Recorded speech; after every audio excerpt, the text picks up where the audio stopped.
चली जाती है अपने अपने। तकरीबन महीने भर के अंदर 22 या 23 दिन लगता है। आई थिंक 35 डेज लगते हैं फीमेल डॉग को बच्चा प्रोड्यूस करने में।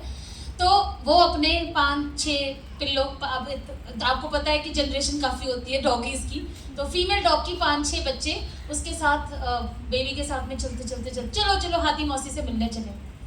अब मौसी हुई 2 दोस्त हुए, तो मौसी बनेगा ना रिश्ता 2 दोस्तों के बीच में ना, ठीक है। तो बोलते चलो हाथी मौसी से मिलने चले, बच्चों को लेकर वो गई हाथी मौसी से मिलवाने। हाथी मौसी के पास गए, मौसी ने बड़ा टेक केयर किया। उसके बाद फीमेल डॉग ने पूछा, अरे बहन मतलब हमारे तो यहाँ हो भी गया, तुम्हारा तो कुछ लग नहीं रहा।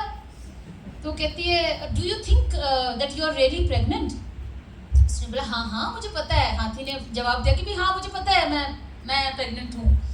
तो उसने बोला अच्छा बहुत बढ़िया। तो फिर वो खा पी के फिर चल पड़ी। हाथी अपनी जगह, फीमेल डॉग अपनी जगह। फीमेल डॉग एक बारी जब सेकंड थर्ड राउंड में थोड़े दिनों बाद आई, तो उसके साथ 2-4 और नए प्रोडक्शन। वो नए प्रोडक्शन मतलब 10-12 और भाई मौसी चलो मौसी से मिलने। इस बारी प्रोडक्शन में 10-12 बच्चे थे। वो मौसी के पास आए मिलने मिलाने। फीमेल जो फीमेल डॉग थी उसने हाथी से मिली। फिर इस बारी फिर चिंती हो गई, क्योंकि दोस्त थे ना आपस में, काफ़ी चिंता का विषय था। तो उन्होंने बोला अरे बहन मतलब क्या हो गया, इस बारे भी कुछ लग नहीं रहा, क्या है, do you really think that you are pregnant? तो शी सेड, हाथी सेड कि यस हाँ I know I am pregnant. तो उसने बोला, पर हाथी को इस बारी बड़ा गुस्सा आ गया। बस जब देखो तब एक ही प्रश्न करती रहती है, फिर जब आओ तब अपनी नई औलादें लेकर आती है, फिर वही क्वेश्चन कर लेती है। अगर इसने तीसरी बारी मुझे बोला तो मैं इसको जवाब दूंगी। तो चलो जी इस बारी भी चली गई। फिर अनदर 2-3-4 महीने बाद फिर वो आई, और ये करते कराते मतलब हो गया होगा मेरे ख्याल से 8-9 महीने में उसका 3 बारी प्रोडक्शन हो गई। वो फिर अपने चलो हाथी मौसी से मिलने, सब मौसी से मिलने चले गए। हाथी मौसी से मिले। अब हाथी ने माइंड में सोच रखा था इस बारी अगर इसने मुझसे पूछा तो मैं इसे जवाब दूंगी। तो वही हुआ, जाते जाते फिर उसने पूछा, भी दोस्त थी, उसको ऐसा लग रहा था कि हमारे तो 3-3 बारी हो गए, ये कहाँ है जो हम पहले दिन से चले आ रहे हैं हम। उसने पूछा कि बहन do you think you are really pregnant? उसने बोला देख बहन अब मैं तुझे जवाब देना चाहती हूँ।